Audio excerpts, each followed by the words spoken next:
जनपद उधम सिंह नगर के सीमांत खटीमा से कांग्रेस की भारत जोड़ो तिरंगा यात्रा का खटीमा से हुआ आगाज।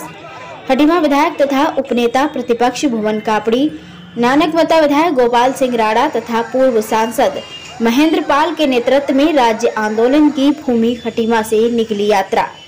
सैकड़ों कांग्रेसियों ने खटीमा के अमायूं से मुख्य चौक होते हुए पेहनिया चौराहे तक भारत जोड़ो तिरंगा यात्रा निकाली। इस दौरान कांग्रेस नेताओं ने शहीद स्मारक स्थल पर पहुंचकर शहीदों की प्रतिमा पर पुष्प भी अर्पित किए। आपको बता दें कि अंग्रेजों भारत छोड़ो अगस्त क्रांति की तर्ज पर भारतीय राष्ट्रीय कांग्रेस के आह्वान पर तथा आजादी की 75वीं वर्षगांठ के शुभ अवसर पर उत्तराखंड कांग्रेस द्वारा 9 अगस्त से 15 अगस्त तक भारत जोड़ो तिरंगा यात्रा का आयोजन किया गया है।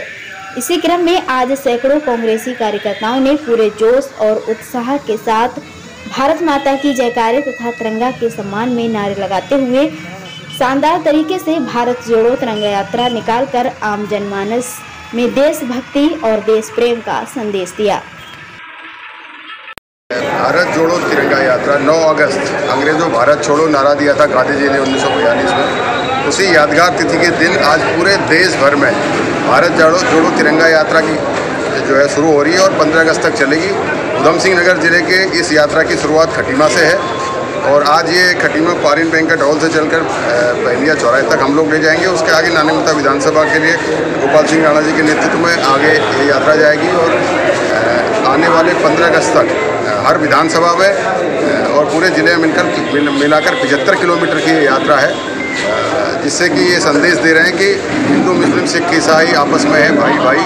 जम्मू कश्मीर से लेकर कन्याकुमारी तक हिंदुस्तान को एकता के सूत्र में बांधे रखना जरूरी है। आज जो ताकतें जाति के नाम पर, धर्म के नाम पर, वर्ग के नाम पर, ऊंच नीच के नाम पर, अमीरी गरीबी के नाम पर हिंदुस्तान को बांटने की कोशिश कर रही है, तो ये तिरंगा यात्रा एक संदेश देगी कि हम सब भारतवासी एक हैं, हिंद देश के निवासी सभी जन एक हैं, रूप रंग वेश भाषा चाहे अनेक हैं। इस गीत को सार्थक करेंगे और पूरे देश भर में तिरंगा यात्रा। देखिए, भारतीय जनता पार्टी का संगठन RSS, जिसने 55-57 साल तक अपने हेडक्वार्टर में भारत का झंडा नहीं फहराया, आज घर घर तिरंगा बांट रहे हैं, तो खुशी होती है कि देर सवेर सही तिरंगे की अहमियत तो इनको पता चली कि तिरंगा हिंदुस्तान की शान है। इस बात को स्वीकारा, इसलिए जो है कि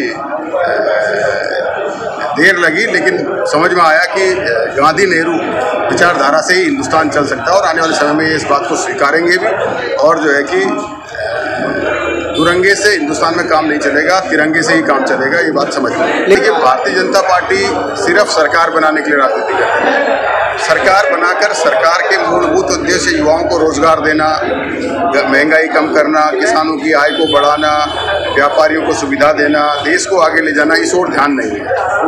वो जो है आज सरकारी तंत्र का उपयोग करके सिर्फ और सिर्फ जो है सरकार बनाने में लगी है और देश की जनता इस बात को